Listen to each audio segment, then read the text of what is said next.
Hello विद्यार्थियों, आप सभी का स्वागत है हमारे YouTube channel Bihar SS lockers academy में। आज मैं आप सभी लोगों को 11th क्लास के विद्यार्थियों के लिए मनोविज्ञान का सिलेबस बताऊंगा कि आप लोगों को 11th क्लास में मनोविज्ञान में क्या क्या चीज़ें पढ़ना है, कौन कौन से चैप्टर आप लोगों को पढ़ने हैं, क्योंकि ये आप लोगों के लिए एक नया सब्जेक्ट है। क्योंकि अभी तक आप लोगों ने जो भी सब्जेक्ट पढ़ा है उससे तो आप लोग उससे तो भली भांति आप लोग परिचित हैं, लेकिन मनोविज्ञान जो है ये आप लोगों के लिए एक नया सब्जेक्ट है। क्योंकि 10वां क्लास में, 9th में, 8 में, 7 में ये सिलेबस में आपका जो किताब है वो था नहीं। आप लोगों को 11th 12th से ही जो है मनोविज्ञान पढ़ना है। तो जो विद्यार्थी मनोविज्ञान लेने वाले हैं तो उनको घबराने का ज़रूरत नहीं है। आप हमारे साथ जुड़ जाइए। आप लोग का मनोविज्ञान का तैयारी या फिर और भी कोई भी सब्जेक्ट हो उसका तैयारी बहुत ही अच्छे से होगा। तो मनोविज्ञान की तैयारी करने से पहले हम लोग सबसे पहले इसके सिलेबस के बारे में हम लोग को जानना जरूरी है कि मनोविज्ञान में हमें क्या क्या चीज़ें पढ़ना है, किस तरीके से पढ़ना है, ताकि हम लोग मनोविज्ञान में भी अच्छा स्कोर कर सके। अब सबसे पहले हम लोग क्या करेंगे, मनोविज्ञान का सिलेबस जानेंगे हम लोग कि 11th क्लास में क्या क्या हमें पढ़ना है मनोविज्ञान में। और कई सारे बच्चों के मन में ये रहता है कि क्या मनोविज्ञान भी प्रायोगिक विषय है, यानी प्रैक्टिकल वाला जो है ना, प्रैक्टिकल वाला सब्जेक्ट है। ये कई विद्यार्थियों के मन में सवाल रहता है। तो मैं आप लोग को बता दूं कि जो मनोविज्ञान है ये भी आपका एक प्रैक्टिकल सब्जेक्ट है। इसमें भी आपको 30 नंबर का जो है ना प्रैक्टिकल एग्ज़ाम देना पड़ेगा अपने स्कूल, अपने जहाँ पर आप एडमिशन कराएंगे वहाँ पर आपको जा करके प्रैक्टिकल का एग्ज़ाम देना पड़ेगा, चाहे 11th का हो या फिर 12th का हो। चलिए, तो सबसे पहले हम लोग बात करते हैं अपने सिलेबस के ऊपर। उससे पहले मैं आपको बता दूं कि अगर आप लोग को मनोविज्ञान का बुक पढ़ना है तो बुक केवल एक ही है। या तो आप एनसीईआरटी का जो है कक्षा 11 के लिए जो ये पाठ्य पुस्तक ले लीजिए मनोविज्ञान का। थोड़ा सा ये फिगर जो है कवर पे धुंधला दिख रहा है, लेकिन आप दुकान पे जाइएगा, बोलिएगा कि एनसीईआरटी का मनोविज्ञान का किताब दे दीजिए, तो इस तरीके का आपको किताब देगा। या फिर अगर आपको भारती भवन का लेना है तो आपको मनोविज्ञान का जो है भाग 1 जो किताब है 11th क्लास के लिए, 11th क्लास के लिए ये भारती भवन का आपको मिल जाएगा। अब मैं यहाँ पर 2 बुक क्यों लेकर के आया हूँ, ताकि मैं आपको समझा सकूँ कि जो ये आपका किताब है एनसीईआरटी का, इससे क्वेश्चन तो आता है, लेकिन अगर आप इसको पढ़िएगा तो थोड़ा सा इसका लैंग्वेज टफ हो जाता है, ताकि आपको पढ़ने में दिक्कत होता है। तो इसलिए यहाँ पर मैं भारती भवन भी आपको सजेस्ट कर रहा हूँ, ताकि आप इसे लीजिएगा, इसको भी पढ़िएगा। तो इसमें थोड़ा सा चैप्टर बड़ा बड़ा है, कुछ चैप्टर अधिक भी है, लेकिन अगर आप इसको पढ़िएगा तो चीज़ें आपको विस्तार से दिया हुआ है, तो आपको अच्छे से समझ में आएगा। तो ये अब आपके ऊपर है कि कौन सा आप किताब लेंगे, आप या फिर ये लीजिए या फिर ये भारती भवन वाला लीजिए। तैयारी तो मैं आपको मिक्स दोनों से ही कराऊँगा, बाकी आप लोग को एक ले करके अपना पढ़ाई कर सकते हैं हमारे साथ जुड़ करके। मैं दोनों किताब से जो है आप लोगों के लिए कंटेंट लेकर के आऊँगा, ताकि आप लोग को मनोविज्ञान में दिक्कत ना हो। तो ये आपका मनोविज्ञान का बुक होने वाला है। अब बुक में जो आपको चैप्टर दिए गए हैं, मनोविज्ञान के बुक में टोटल जो है 9 चैप्टर आप लोग को दिए गए हैं, और इन 9 चैप्टर को आप लोग को पढ़ना है। 12th में भी आप लोग जाइएगा तो वहाँ पर भी आपको 9 चैप्टर पढ़ना है, और एक चैप्टर 12th की किताब में 10वां लेसन वो प्रैक्टिकल से जुड़ा हुआ टॉपिक है, तो वो 10वां लेसन में दिया गया। लेकिन यहाँ पर भी आपको 9 चैप्टर दिए गए हैं। 9 चैप्टर में पहला जो अध्याय आपका है, यानी पहला जो पार्ट है वो है मनोविज्ञान क्या है। सबसे पहले हम लोग जानेंगे कि मनोविज्ञान क्या है, क्योंकि हम लोगों ने तो मनोविज्ञान अभी तक पढ़ा नहीं है। तो जो पहला अध्याय दिया है ना, वो एक बेसिक से शुरू कर रहा है, मनोविज्ञान के बारे में हमें बताएगा कि मनोविज्ञान क्या है, इसकी उत्पत्ति कैसे हुई, किसने इस शब्द का सबसे पहले प्रयोग किया। ये सभी चीज़ें जो हैं यहाँ पर आपको देखने को मिलेंगे। फिर इसके बाद जब हम लोग दूसरा अध्याय में जाएंगे तो मनोविज्ञान में जांच की विधियाँ क्या क्या हैं, जांच की विधियाँ यहाँ पर बताया गया है। फिर उसके बाद मानव व्यवहार के आधार यहाँ पर बताए गए हैं तीसरा अध्याय में। चौथा अध्याय में मानव विकास के बारे में जिक्र किया गया है कि मानव का विकास कैसे होगा। इसके बाद जब हम लोग 5वां अध्याय पढ़ेंगे तो 5वां अध्याय में संवेदी, अवधानिक एवं प्रात्याक्षिक प्रक्रियाएं, इसके बारे में हमें अध्ययन करना है। 6ठा लेसन में अधिगम के बारे में पढ़ना है। अधिगम का मतलब होता है भाई सीखना होता है, ठीक ना। अधिगम का मतलब होता है सीखना, यानी लर्निंग के बारे में हमें जो है इसमें अध्ययन करना है। फिर उसके बाद 7वां लेसन में मानव स्मृति के बारे में, मनुष्य की जो स्मृति मेमोरी हो गई उसके बारे में अध्ययन करना है। 8वां लेसन में चिंतन के बारे में पढ़ना है। और जब हम लोग आखिरी लेसन पढ़ेंगे अध्याय 9 को, तो वो है अभिप्रेरणा एवं संवेग है। तो ये कुल मिला करके 9 चैप्टर जो है आपका मनोविज्ञान से दिया हुआ है। तो इसे आप लोग ध्यान में रखिएगा। अब हम लोग बात करेंगे ये कि सिलेबस तो हम लोग देख लिए कि 9 चैप्टर पढ़ना है। चैप्टर पढ़ने का तरीका क्या होगा कि पहले पूरा बढ़िया से हम लोग पाठ को लाइन बाय लाइन अच्छे से पढ़ लेंगे, फिर इससे जुड़ी जो ऑब्जेक्टिव और सब्जेक्टिव क्वेश्चन है बुक में दिए गए, या फिर एक्स्ट्रा जो है क्वेश्चन ऑब्जेक्टिव का या फिर सब्जेक्टिव का हो, उसको हम लोग अध्ययन करेंगे। और इसमें एक चीज़ मैं बता दूं कि जो शब्द है ना थोड़ा कठिन होता है, तो शब्द के अर्थ पे भी हमको ध्यान देना है। अब जैसे कई बच्चों को जो है संवेग और अभिप्रेरणा नया लग रहा होगा, चिंतन भी कई लोग जो है चिंतन सुने होंगे लेकिन इनको भी नया लग रहा होगा, कई लोगों को इसका मतलब क्या है नहीं पता होगा। तो इन सब चीज़ों का मतलब भी हमें जानना जरूरी है। मनोविज्ञान में क्या होता है कि कठिन थोड़े से शब्द होते हैं, तो जिसका अर्थ हमको जानना जरूरी है, तो हमें अर्थ भी शब्दों का समझते हुए चलना है। तो ये हमारा क्या था, सिलेबस था कि क्या हमको मनोविज्ञान में पढ़ना है। अब बात ये आएगा कि मनोविज्ञान का जो है एग्जाम पैटर्न क्या होगा, कि जब आपके एग्जाम मतलब कि जब आपका एग्जाम होगा तो उसमें प्रश्न जो है कैसे आएंगे, कितने ऑब्जेक्टिव रहेंगे, कितने सब्जेक्टिव रहेंगे।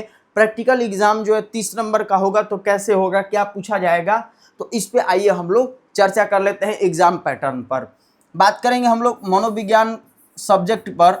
तो मनोविज्ञान जो हमारा सब्जेक्ट है ये भी आपका 100 अंक वाला जो है पेपर है, यानी इसका भी परीक्षा जो है 100 अंक का ही होता है, 100 मार्क्स का ही। लेकिन ये 2 भागों में बांट करके जो है इसका परीक्षा होता है। एक होता है प्रायोगिक परीक्षा और एक होता है आपका सैद्धांतिक परीक्षा। सैद्धांतिक परीक्षा एक हो गया और दूसरा आपका जो है प्रायोगिक परीक्षा हो गया। प्रायोगिक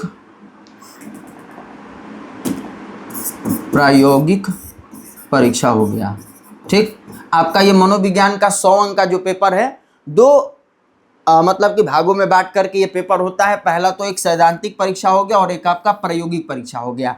सैद्धांतिक परीक्षा की बात करेंगे तो ये 70 अंक का होता है, 70 अंक का होता है, ठीक ना। ये कितने अंक का होगा भाई, तो ये 70 अंक का होगा। और उसके बाद आपका जो प्रायोगिक परीक्षा होगा ये 30 अंक का होगा। तो कुल मिला के 100 हुआ कि नहीं, 100 हुआ कि नहीं हुआ, बताइएगा आप लोग। 100 हुआ, 70 नंबर का ये, और प्रायोगिक परीक्षा आपका 30 नंबर का। जो प्रायोगिक परीक्षा ये कहाँ होगा, तो आपके विद्यालय में, यानी आपके स्कूल में जहाँ पर आप पढ़ाई करेंगे, जहाँ पर आपका एडमिशन होगा, वहाँ पर जो है क्या होगा, आपका प्रायोगिक परीक्षा लिया जाएगा। चाहे आप 12th में पढ़ रहे हो या फिर 11th में पढ़ेंगे, आपका प्रैक्टिकल का एग्जाम जो है आपके विद्यालय में ही होगा। इसके बाद अगर सैद्धांतिक परीक्षा की अगर हम लोग बात कर लेंगे, तो सैद्धांतिक परीक्षा जो है 70 नंबर का, ये 2 भागों में बांट करके होगा। एक आपका होगा क्या चीज़, तो ध्यान रखना है, एक आपका ऑब्जेक्टिव क्वेश्चन पूछा जाएगा और एक आपका जो है सब्जेक्टिव क्वेश्चन पूछा जाएगा। जो 70 नंबर का आपका सैद्धांतिक परीक्षा है, ये 2 भागों में बांट करके ये भी होगा।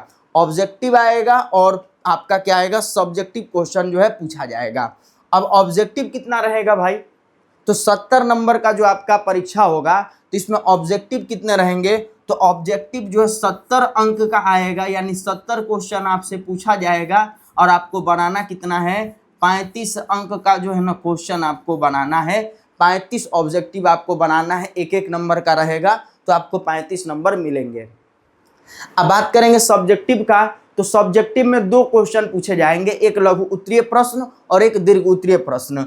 जो कितने अंक के रहेंगे, तो टोटल ये भी 70 अंक के रहेंगे।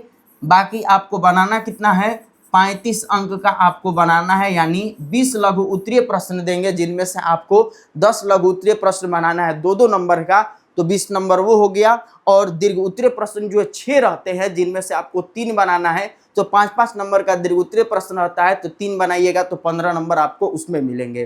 तो 20 और 15 35 हो गया, तो 35 अंक यहाँ से, 35 अंक यहाँ से, तो कुल मिला के 70 अंक का आपका सैद्धांतिक परीक्षा हो गया और प्रायोगिक परीक्षा आपका 30 नंबर का।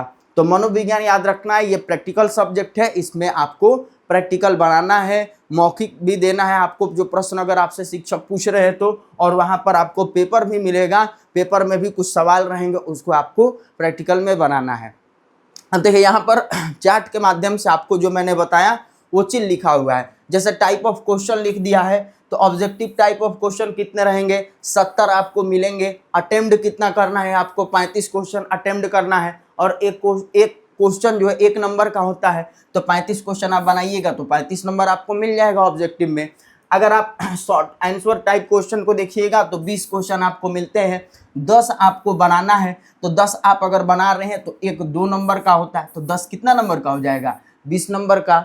इसके बाद लॉन्ग आंसर टाइप क्वेश्चन दिया है, तो ये 6 क्वेश्चन देगा, जिसमें से आपको 3 बनाना है, तो एक 5 नंबर का होता है, तो 3 15 नंबर का हो गया, तो टोटल जोड़िएगा तो 70 होगा। तो ये सैद्धांतिक परीक्षा थ्योरी वाले पेपर का एग्जाम पैटर्न है कि कितना नंबर का आपको क्वेश्चन पूछा जाएगा, ऑब्जेक्टिव हो या फिर सब्जेक्टिव हो। तो ये चीज़ आप समझ गए। आपको मनोविज्ञान में कैसे पढ़ना है, इस पे हम लोग अब आगे चर्चा करेंगे। तो मनोविज्ञान में आपको पढ़ना कैसा है, ताकि आप इसमें भी 90 से 95% स्कोर कर सकें, क्योंकि मनोविज्ञान एक ऐसा सब्जेक्ट है, इसमें हर साल क्वेश्चन जो अलग अलग देखने को आपको मिलते हैं, और जो भी विद्यार्थी पढ़ते हैं तो उसको रटना नहीं है, चीज़ों को समझना है। इसमें तो और सब्जेक्ट की अपेक्षा में ज़्यादा इसमें समझना है आप लोग को। तो आप लोग को पढ़ना कैसे है, पहले तो पूरा चैप्टर को टॉपिक वाइज जो है सरल भाषा में हमें समझना है, एक एक करके चीज़ों को समझते हुए बारीकी से पूरा पाठ को, जो भी चैप्टर आप पढ़ रहे हो उसको ख़त्म करना है। पूरा बुक को भी हमको इसी तरीके से पढ़ के ख़त्म करना है।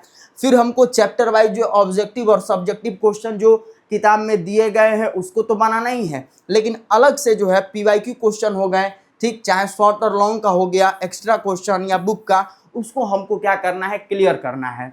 और इन सभी के साथ साथ खुद का सेल्फ नोट्स बनाना है, और रिवीजन करने के लिए भी जो है नोट्स तैयार करना है। जैसे 1 पेज 2 पेज में हम एक चैप्टर का पूरा जो है इंपॉर्टेंट चीज़ को लिख लिए, ताकि अंत में जब हम रिवाइज करेंगे तो 1 और 2 पेज का जो हम नोट्स बनाए हैं उसको ही रिवाइज करें, क्योंकि समय तो रहेगा नहीं आखिरी में कि पूरा नोट्स को जो 10 पेज का नोट्स बना है पहला लेसन का उसको पढ़े, समय तो नहीं रहेगा। तो इसलिए एक ऐसा रिवीजन का भी नोट्स बनाएंगे ताकि अंतिम समय में उसको हम अच्छे से पढ़ सके। तो सेल्फ नोट्स बनाना ज़रूरी है, प्रैक्टिस करना ज़रूरी है, प्रैक्टिस भी अपना करते रहना है। एक चैप्टर कंप्लीट हुआ, उसका सेट मारे, उसका ऑब्जेक्टिव सब्जेक्टिव दोनों का सेट मारे, क्वेश्चन बनाए, याद किए, देखे कि बन रहा है कि नहीं बन रहा है हमसे। फिर उसके बाद जो हम लोग हैंड राइटिंग पे ध्यान देना है, क्योंकि बिहार बोर्ड के बहुत सारे ऐसे बच्चे हैं जिनका हैंड राइटिंग बढ़िया नहीं होता है, पढ़ने में तेज होते हैं, तो हैंड राइटिंग की वजह से जो उनका नंबर जो है कम आता है।